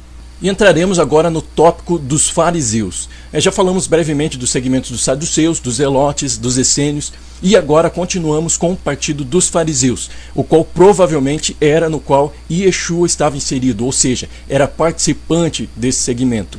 Os perushim, os fariseus, segundo fontes históricas, surgiram no século II a.C., entre 68 e 142 a.C., durante o período helenístico, na revolta dos Macabeus contra Antíoco IV Epifânio, rei do Império Seleucida. Provavelmente ele surgiu do grupo chamado Hassidim, os piedosos. Eles surgem com o propósito de preservar os costumes, as tradições e a Torá do povo judeu das influências gregas daquela época, porque havia a intenção da implantação da cultura helênica no meio do povo judeu. E o período helenístico, no grego, é falar grego. Iniciou-se no século IV a.C. e é conhecido como a primeira globalização, onde gregos, romanos, sírios, persas, egípcios, babilônicos, eles faziam parte de uma só cultura, e de uma só moeda, de uma só língua. E seguimos então esse tópico vendo algumas características e posições dessa seita, e também veremos a seguir uma citação de Flávio Joséfo. Só para esclarecer algo a respeito de seita, seita no grego é aireses, que transliterado é heresia. Não tinha um sentido pejorativo ao qual tem hoje, mas significa uma divisão, uma ramificação de algo ou uma escolha de se seguir um outro caminho. Como, por exemplo, o farisaísmo é uma divisão do judaísmo. Os nazarenos também foram chamados de seita, porque os tinham como outro partido, ou seja, daqueles que seguiam o nazareno. Então não tinha esse sentido pejorativo que tem hoje, de seita. E se trouxermos para hoje, então há várias seitas, divisões que saíram da Assembleia, divisões que saíram da Batista. O próprio segmento protestante ou evangélico, ele foi dividido, ele saiu da Igreja Católica. Então, nesse sentido de divisão, seria uma seita também. Mas voltando para a citação de Flávio Joséfo, da história dos Hebreus, 13º livro, capítulo 18, Antiguidades Judaicas, nós temos o seguinte: contentar-me-ei agora em dizer que os fariseus, que receberam estas constituições pela tradição de seus antepassados, as ensinaram ao povo. Os saduceus, porém, a rejeitavam, porque elas não estão compreendidas entre as leis dadas por Moisés, que estes afirmam serem as únicas que são obrigados a observar. Isso fez surgir entre ele uma grande divergência, que deu origem a diversos partidos. As pessoas de classes mais elevadas abraçaram a dos saduceus, e o povo alinhou-se com os fariseus. Então, neste texto, percebemos que Flávio Joséfo está falando da lei oral, a qual os fariseus ensinavam ao povo, e os saduceus eram contrários a essa lei, somente criam na Torá escrita. E outro ponto colocado nessa citação é que os fariseus se diferenciavam dos saduceus no que diz respeito à classe de pessoas que os seguiam. Os seguidores dos fariseus eram a massa do povo, enquanto os dos saduceus eram os mais ricos, não generalizando, lógico. E antes de entrar em características mais específicas, eu quero inserir aqui mais um texto, agora encontrado no Talmud, que fala de 7 tipos de fariseus. Está em Sotá 22b, que nos diz assim: existe o fariseu Shikmi, que se comporta como Siquém, que submeteu a circuncisão por motivos indignos, Gênesis 34. Em segundo, temos o fariseu Kikpi, que em seu modo de caminhar exibe uma docilidade exagerada. Temos o terceiro, é o fariseu Kizai, que derrama seu sangue contra as paredes. Isso significa que, para evitar que seu rosto se volte para uma mulher, ele fere seu rosto contra uma parede. Temos o quarto, que é o fariseu Pilão, que caminha com sua cabeça inclinada como um pilão em morteiro, ver Mateus 6,16. E temos o quinto, o fariseu que sempre está exclamando: qual é a minha tarefa para desempenhá-la? e o sexto o fariseu do amor, o sétimo o fariseu do temor. E o rei Janeu disse para sua esposa: não tema o fariseu ou o não fariseu, mas a hipocrisia que eles praticam. Então, como vimos, está em Sotá 22b. E essa parte do Talmud nos faz compreender melhor que não podemos generalizar os fariseus como hipócritas. Hoje em dia isso generalizou, mas não é bem assim. Porque se falamos que todo fariseu é hipócrita, estamos dizendo que Yeshua e Paulo também eram, porque mesmo eles eram fariseus. Paulo mesmo se declara fariseu em Filipenses 3,5. Algumas outras crenças e posições dos fariseus, segundo o professor e judeu messiânico, então, Shaul Betzion, são o seguinte: eles foram os precursores do judaísmo ortodoxo atual, criam no mundo espiritual, criam na ressurreição e no Olam Rabá, no mundo vidouro, criam nos livros do Tanakh, mas também na autoridade da chamada tradição dos pais, que deu origem à compilação da Mishnah, a lei oral. Disputavam fortemente o poder político religioso com os Tzedukim, os saduceus. Criam que o Messias traria a libertação política de Israel e a consolidação do seu movimento. Havia dois grupos principais: a Beit Hillel, que defendia o chamado espírito da Torá, uma observância mais leve, e a Beit Shammai, que defendia a chamada letra da Torá, uma observância extremamente legalista da Torá. Bom, então será que Yeshua era um fariseu? Alguns estudiosos acreditam que sim, porque ele não era um essênio, não era um saduceu e nem um zelote. Então podemos dizer que restou somente os fariseus. E há um versículo que cabe nessa questão, que está em João 1, 24 a 27.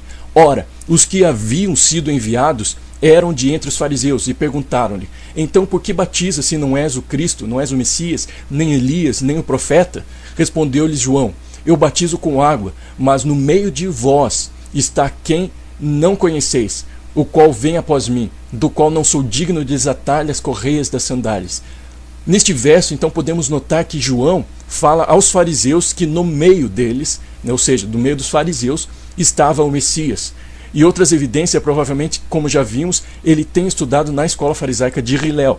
Estava continuamente no templo e participava do serviço da Torá nas sinagogas, e por estar mais inserido na escola de Hillel, haviam muitos conflitos com os fariseus da Beit Shammai. Yeshua estava constantemente nas casas dos fariseus, participava do Shabat. Um outro versículo que vemos isso está em Lucas 14:1, que nos diz assim: aconteceu que ao entrar ele num sábado na casa de um dos principais fariseus para comer pão, eis que o estavam observando. Então vemos que ele foi celebrar o Shabat, o sábado, na casa de um fariseu, então, porque provavelmente ele era estava inserido naquele contexto. E é importante entendermos que Yeshua tinha algumas posições que se encaixavam, ora com os essênios, ora com os fariseus, porém o segmento no qual ele estava ligado era o dos fariseus. Não quero aqui entrar no mérito espiritual, mas no contexto humano no qual Yeshua vivia, porque embora Yeshua tivesse posições parecidas e tenha estudado em uma escola rabínica, o seu ensino vinha do Pai. A sua interpretação da lei era perfeita, da Torá era perfeita, mas ressaltando que isso não quer dizer que ele não tenha estudado e aprendido.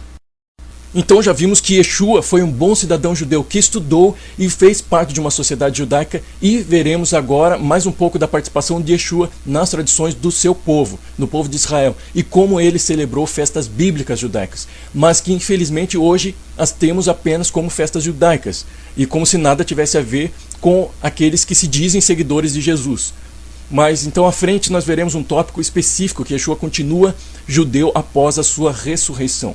Mas antes de entrarmos na participação de Yeshua nas festas, eu quero falar um pouco sobre elas, bem resumidamente, a fim de que nós tenhamos uma maior compreensão da importância destas festas no nosso meio, na nossa vida pessoal, no contexto profético de igreja. Há 8 festas fixas nas Escrituras e podemos encontrá-las então na Torá, no livro de Levítico 23, no livro de Vaikra 23. E sendo destas 3 as chamadas festas de peregrinação, ou seja, que ocorria a peregrinação a Jerusalém, para entregar as ofertas no templo, quando o templo ainda estava de pé. E então estas são a Pêssar, a Páscoa, o Sukkot, que são os tabernáculos, e Shavuot, que é Pentecostes. E quão importantes são estas celebrações dadas pelo Senhor como estatuto, porque a realização de cada festa tem um sentido profético para cada crente no Senhor e também revela a pessoa do Messias.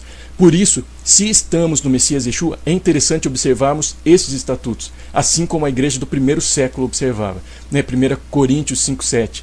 E até 341 d.C., quando o concílio de Antioquia proibiu a celebração da Páscoa, eles celebravam então estas festas. Porém, se faz importante que realizemos com o entendimento de que cada celebração diz respeito ao nosso crescimento no Senhor e aponta para Yeshua. A festa de Sukkot, por exemplo, é uma celebração onde meditamos se o Messias tem tabernaculado em nós, como Yohanan, como João diz em 1,14, e se a sua presença real tem estado dentro de nós. Bom, damos continuidade às 8 festas contidas em Levítico 23. E aqui eu quero fazer uma citação da tabela que foi extraída do comentário da Torá do Marcelo Miranda Guimarães, do Ministério Ensinando de Sião, do livro Vaikra, páginas 166 e 167. Então, nós temos essa tabela. No verso 5, de Levítico 23, nós temos a Pessah, que acontece no primeiro mês do calendário judaico, no 14º dia do mês Aviv. No verso 6, nós temos a Matzot, que é pães asmos, acontece um dia após a Páscoa. No verso 10 nós temos a Bikurim, que são as primícias. São contados 7 dias após a Páscoa. No verso 15 nós temos a Shavuot, festa das semanas ou Pentecostes. São contadas 7 semanas após a Páscoa e é uma festa maior. No verso 24 nós temos Yom Teruah, ou Rosh Hashanah, que são a festa das trombetas. São contados 7 meses da Páscoa. No verso 27 nós temos Yom Kippur, que é o dia da expiação. São contados 3 sequências de 7 dias, sendo que no 10º dia será celebrado o dia de Yom Kippur. No verso 34 nós temos a Sukkot, que é o tabernáculo ou colheita, a maior de todas as festas. No verso 3 nós temos o Shabat. E como é uma citação do Marcelo Miranda Guimarães, então ele diz assim: propositadamente foi colocado por último, pois na realidade o sábado é uma festa fixa semanal que interliga as demais festas. Sábado fala da redenção completa do milênio e da eternidade. Todas as festas então que nós vimos acima, porque estou citando, estou falando aqui a tabela que está no livro, refletem também a obra de redenção do Eterno na história de Israel, apontando para a redenção em Yeshua HaMashiach, Jesus o Messias. Elas nos falam da pessoa de Yeshua e suas mensagens servem de parâmetro para avaliarmos nossa vida espiritual, indicando níveis de maturidade e espiritualidade, se assim posso dizer. Bem, agora que já sabemos quais festas o Senhor nos dá como estatuto, passamos então adiante, porém não iremos nos aprofundar nos seus significados. Talvez falemos sobre isso em um outro artigo, em um outro estudo. A questão aqui é a participação de Yeshua nestas festas, e é o que veremos a seguir. Os evangelhos nos mostram Yeshua celebrando a Pessah, celebrando os pães asmos, celebrando a Sukkot, a Hanukkah e o sábado. Então a Pessah e pães asmos está em Mateus 26, versos 17 e 18, que nos diz assim: no primeiro dia da festa dos pães asmos, vieram os discípulos a Yeshua e lhes perguntaram: onde queres que te façamos os preparativos para comeres a Páscoa, a Pessah?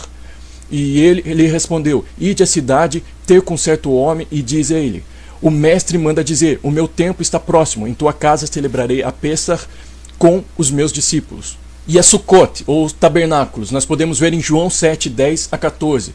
E algumas partes falam assim, 2 versículos especificamente falam isso. Mas depois que seus irmãos subiram para a festa, que é de Sukkot, então subiu ele também, não publicamente, mas em oculto. Corria já em meio à festa e Yeshua subiu ao templo e ensinava. E aqui nesse ponto eu gostaria de fazer uma observação sobre a festa dos tabernáculos, que creio ser de relevância para nós como igreja, que é o seu sentido escatológico.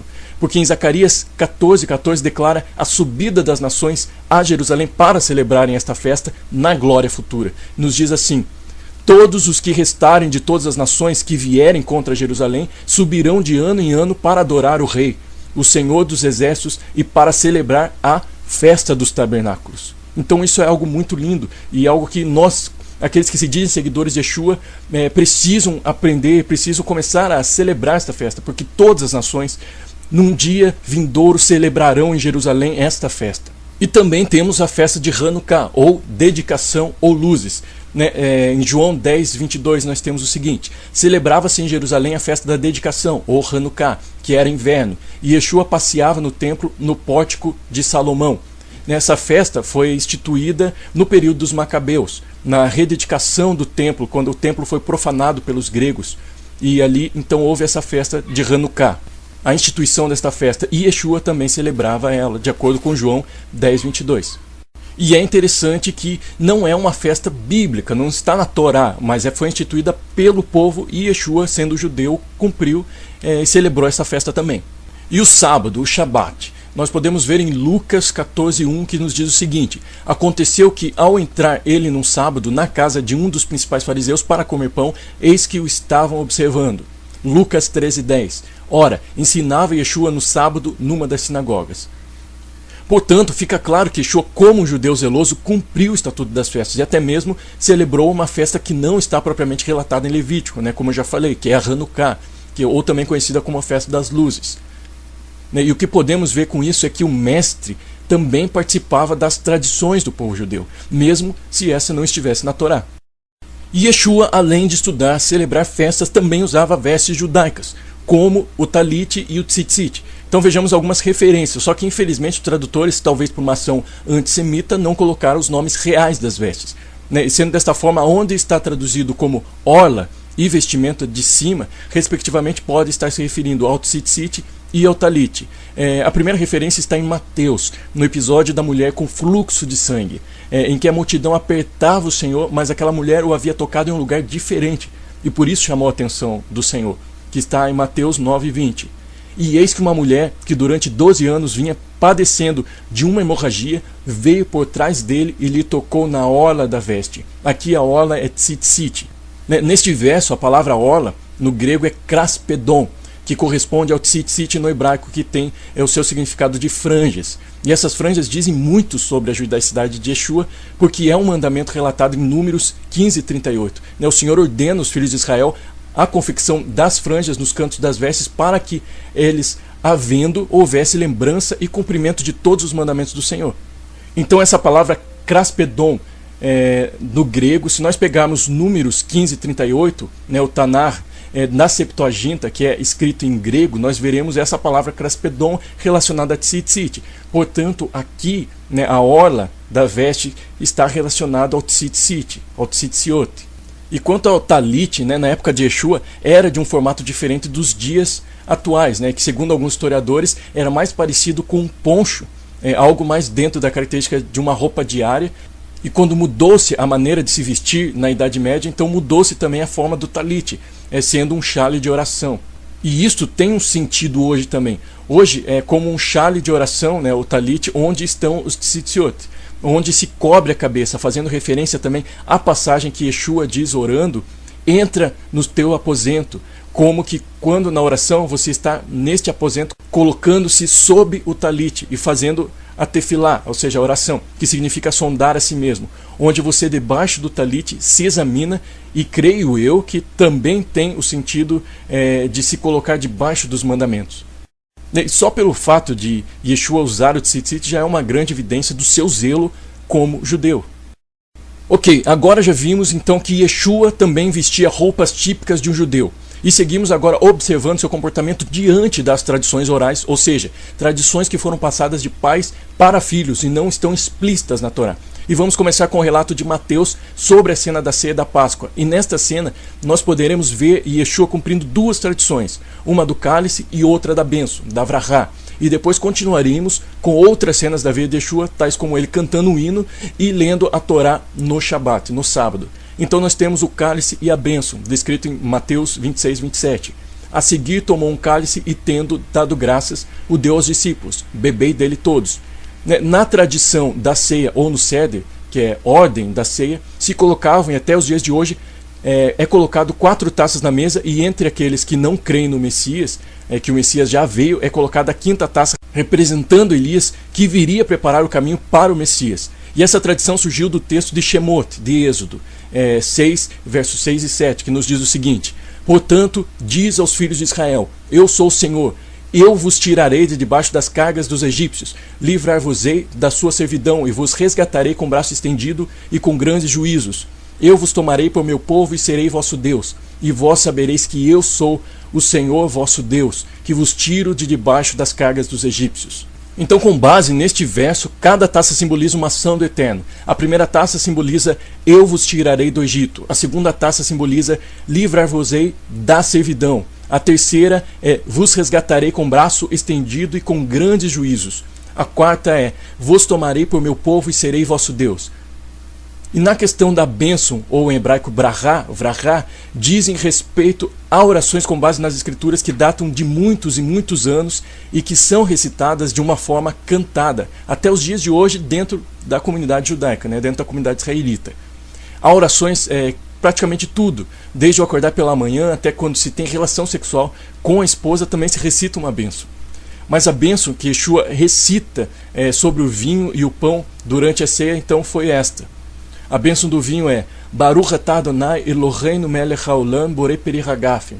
Bendito és tu, Senhor nosso Deus, Rei do Universo, que cria o fruto da vide. E a bênção do pão a qual ele recitou foi Baruch atah Adonai Eloheinu melech haolam hamotzi lechem min haaretz. Bendito és tu, Senhor nosso Deus, Rei do Universo, que tiras o pão da terra. Isso aqui é maravilhoso, porque muitas vezes nós pensamos que Yeshua não cumpriu tradições e foi contra orações repetitivas, e vemos que ele não foi. E temos Yeshua então cantando um cântico, Mateus 26:30. E tendo cantado um hino, saíram para o Monte das Oliveiras. O Senhor, após a ceia, canta um hino, o que era um costume. Ele canta o Halel, uma parte do Salmo 115 e 118. E, então, lendo a Torá no Shabat e os costumes na sinagoga. Lucas 4,16. Indo para Nazaré, onde fora criado, entrou numa sinagoga num sábado, segundo o seu costume, e levantou-se para ler. Lucas 4,20. Tendo fechado o livro, devolveu ao assistente e sentou-se. E todos na sinagoga tinham os olhos fitos nele.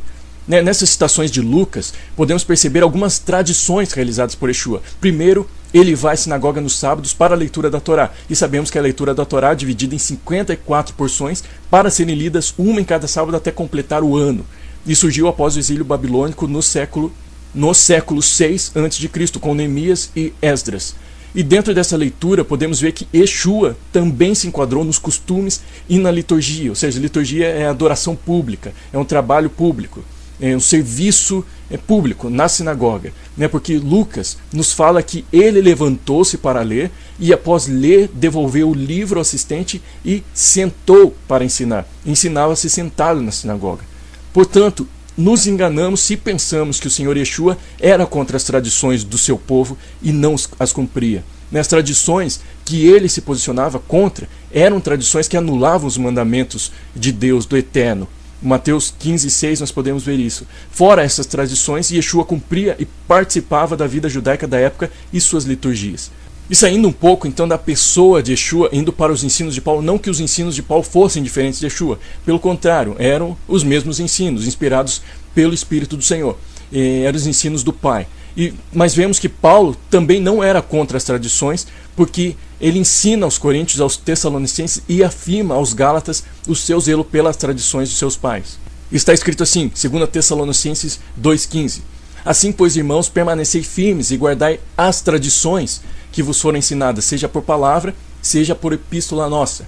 1 Coríntios 11:2. De fato, eu vos louvo, porque em tudo vos lembrais de mim e retendes as tradições, assim como vô-las entreguei. Gálatas 1,14. E na minha nação, quanto ao judaísmo, avantajava-me a muitos da minha idade, sendo extremamente zeloso das tradições de meus pais. E observando Yeshua e Paulo, Shaul, notamos que as tradições e liturgias, mesmo que estas não estejam explícitas nas escrituras, não são de todas ruins. Mas voltando na pessoa do Messias, vemos que ele não foi, como muitas vezes achamos, um rebelde contra toda a tradição do seu povo. Nos enganamos então se pensamos dessa maneira. E a citação do Shema por Yeshua mostra-nos mais uma vez a judaicidade profunda do Mestre, porque o Shema sempre foi o ponto central do monoteísmo e extremamente respeitado pelos judeus. E quando o Senhor Yeshua, em Marcos, é indagado por um escriba a respeito de qual era o primeiro e principal de todos os mandamentos, então Yeshua lhe respondeu o seguinte: o principal é: ouve, ó Israel, o Senhor nosso Deus, o Senhor é um. Amarás, pois, o Senhor teu Deus de todo o teu coração, de toda a tua alma, de todo o teu entendimento e de toda a tua força. Então ele disse em Marcos 12, 29 e 30: Shema Israel Adonai Eloheinu Adonai Echad. Ve'ahavta et Adonai Elohecha v'chol levavcha u'v'chol nefeshcha u'v'chol meudecha. Nessa oração é proclamada a essência do judaísmo relatada em Deuteronômio 6,4.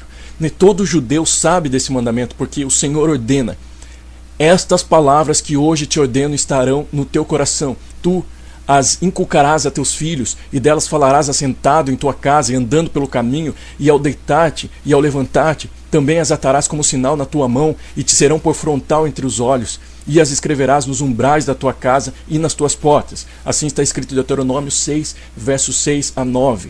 E lógico que o Shema vai muito além de apenas uma citação da boca para fora. É algo que deve ser vivido todos os dias ao entrar, ao sair, no caminho, ao deitar, ao levantar, no realizar das mãos, como um filtro entre os nossos olhos e o mundo.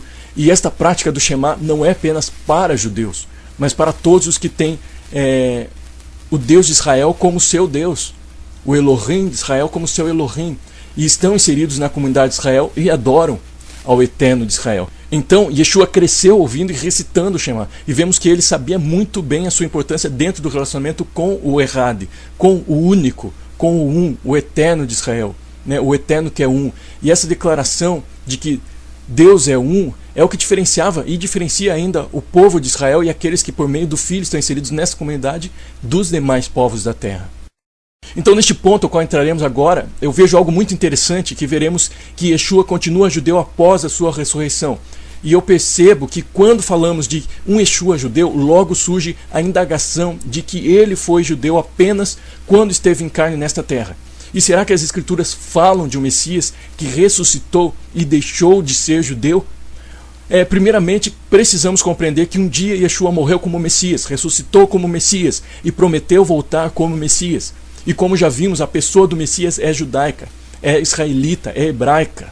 Ou seja, ele morreu como um judeu, ressuscitou como um judeu e voltará como ungido, como Messias, como Mashiach judeu. Ele não deixa de ser o Messias após ressuscitar. Então, um outro fato é que, se prestarmos atenção, veremos que ele morreu como o Cordeiro de Deus, como o Cordeiro de Elohim, segundo as palavras de João, em João 1,29. E esta expressão Cordeiro de Deus é uma expressão extremamente judaica, porque nos remete aos sacrifícios ordenados pelo Senhor aos filhos de Israel. E essa expressão também aparece no livro de Apocalipse 5:6. Yohanan, João, relata um cordeiro como que havia sido morto e estava no meio do trono e dos 4 animais viventes. Portanto, essa identidade permaneceu após a ressurreição. João ainda escreve no verso 5 de Apocalipse 2 outras expressões tipicamente judaicas. Vejamos então em todo esse episódio em que Yohanan estava vivendo a respeito de quem abriria o livro. Um dos anciãos diz: não chores, eis aqui o leão da tribo de Judá, a raiz de Davi que venceu. E pense que Yeshua já havia ressuscitado e permaneceu com títulos judaicos. Nesses 2 títulos nos falam claramente do reinado de um rei judeu. Por quê? Leão de Judá vem da bênção de Jacó sobre Judá, e a bênção descrita em Gênesis 49, verso 9 a 10, nos diz o seguinte: Judá é leãozinho, da presa subsiste, filho meu. Encurva-se e deita-se como leão, e como leoa, quem o despertará? O cetro não se arredará de Judá, nem o bastão de entre seus pés, até que venha Siló. E a ele obedecerão os povos. E antes de continuarmos, eu só gostaria de fazer uma observação sobre a tradução deste verso 10. No verso 10 nos diz que o cetro ficará em Judá até que venha Siló. Siló se refere ao enviado, o Messias. Mas a questão que quero colocar aqui é que a palavra usada no hebraico para até, que é que, e não tem o sentido de até, como se referindo ao fim de algo, mas sim significa pois, porque. Outra questão que quero que você acompanhe comigo é a palavra venha, que é bo, que no original na Bíblia hebraica está com o acréscimo da letra yud. E este acréscimo pode indicar futuro, portanto ficaria assim: o cetro não se arredará de Judá e nem o bastão de seus pés, pois virá aquele que tem o governo, e a ele obedecerão os povos. E dessa maneira então nos indica que o rei vem e o cetro permanece em Judá. E os povos se dirigem até ele e o obedecem a partir de Judá. Ou seja, o cetro não sai de Judá quando o enviado vem. O cetro permanece em Judá, ele reina de Judá. Agora, quanto à expressão raiz de Davi ou de Jessé, podemos ver que também reflete um rei judeu, um rei que descende da casa de Davi, da tribo de Judá. Há duas referências de Isaías e Paulo, que nos mostram um rei judeu da raiz de Davi que governa sobre os gentios, sobre as nações. Então nós vemos Romanos 15:2. Também Isaías diz: haverá a raiz de Jessé, aquele que se levanta para governar os gentios, as nações, e nele os gentios esperarão. Isaías 11:10. Naquele dia recorrerão as nações à raiz de Jessé, que está posta por estandarte dos povos, a glória lhe será a morada. E sendo assim, concluímos, segundo os relatos de João e Yohanan em Apocalipse, que esses títulos judaicos permanecem sobre Yeshua após a sua ressurreição. Portanto, ele ainda é e sempre será o leão da tribo de Judá e a raiz de Davi, que reina de Judá. E a respeito da identidade de sumo sacerdote, o autor de Hebreus descreve Yeshua como sumo sacerdote assentado à destra do Pai. E esta é mais uma declaração tipicamente judaica, no sentido de que o sumo sacerdote é uma figura judaica que serve ao Senhor. E em Hebreus, esse sacerdócio é colocado como vindo da tribo de Judá. Já falamos um pouco disso, mas o que fica é que Yeshua, após a sua ressurreição, serve à destra do Pai como sumo sacerdote da casa de Judá. Ora, o essencial das coisas que temos dito é que possuímos tal sumo sacerdote que se assentou à destra do trono da majestade nos céus, como ministro do santuário e do verdadeiro tabernáculo que o Senhor erigiu, não o homem. Hebreus 8, verso 1 e 2. E Hebreus 7,14 nos diz o seguinte: pois é evidente que nosso Senhor procedeu de Judá. E quanto ao cumprimento judaico, há uma maneira de cumprimentar, saudar ou se despedir de alguém originária e típica da terra de Israel.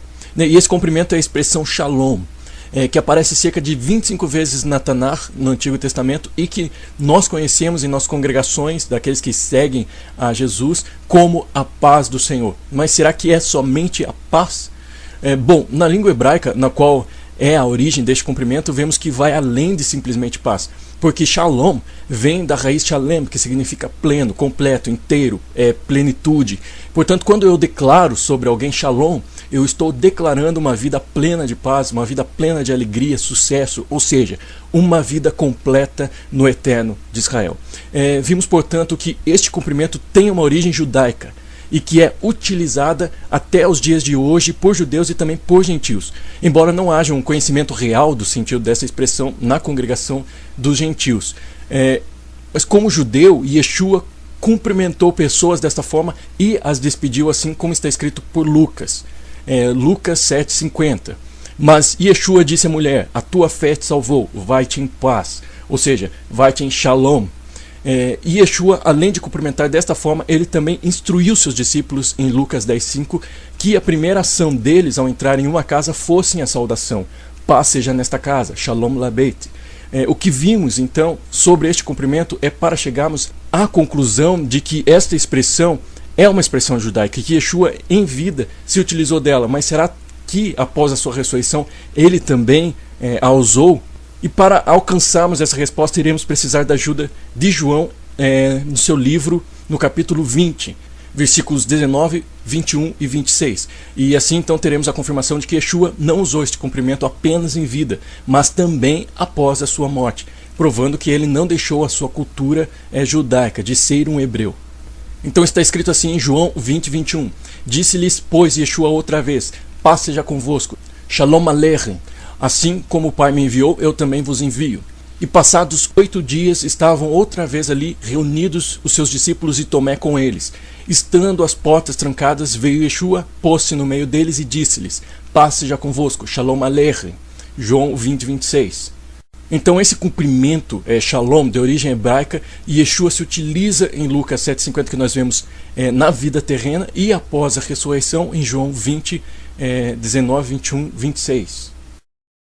Bom, por meio desse estudo, podemos ver brevemente um pouco do contexto histórico judaico de Yeshua e a sua humanidade. E logicamente que há muito mais a ser estudado sobre esse assunto e há ainda margens para quem quiser discordar, é livre para fazer isso e para examinar todas as coisas. Porém, fica claro que o Senhor Yeshua nasceu, morreu, ressuscitou e voltará como um judeu. Então que possamos deixar de ver Yeshua como um grego, como alguém que não teve nada a ver com Israel, ou que rejeitou seu povo, mas sim vê-lo e o conhecemos como o Messias da casa de Israel, como aquele que está à direita do Pai intercedendo por nós, como um judeu. Porque Estevão, antes de morrer, viu o Filho do Homem em pé, à mão direita de Deus, à mão direita do Eterno. E essa expressão judaica, Filho do Homem, Ben Adam, nos remete à humanidade. Portanto, quem está em pé à direita do Pai é o Yeshua homem, confirmando assim as palavras de Paulo a Timóteo, a respeito do mediador homem. E o homem que aqui esteve padecendo no madeiro é um homem judeu hebreu, a saber, Yeshua, e que depois de sua ressurreição continua falando em hebraico, como vemos Paulo relatando em Atos 26:14, que está escrito assim: E caindo todos nós por terra, ouvi uma voz que me falava em língua hebraica: Saulo, Saulo, Shaul, Shaul, por que me persegues? Dura coisa é recalcitrares contra os aguilhões. Portanto, vemos o Senhor Yeshua falando em hebraico após ter ressuscitado. Ele poderia ter muito bem falado grego com Paulo, porque Paulo iria entender muito bem, mas ele falou em hebraico. Bom, que o Espírito do Senhor te revele, continue nos revelando a verdadeira identidade de quem é o nosso noivo, de quem é aquele a quem nós honramos, da identidade do Messias, a quem servimos, a quem pregamos, a quem cantamos. Bom, que o Senhor te conduza em toda a verdade, nos conduza em sua verdade. Shalom.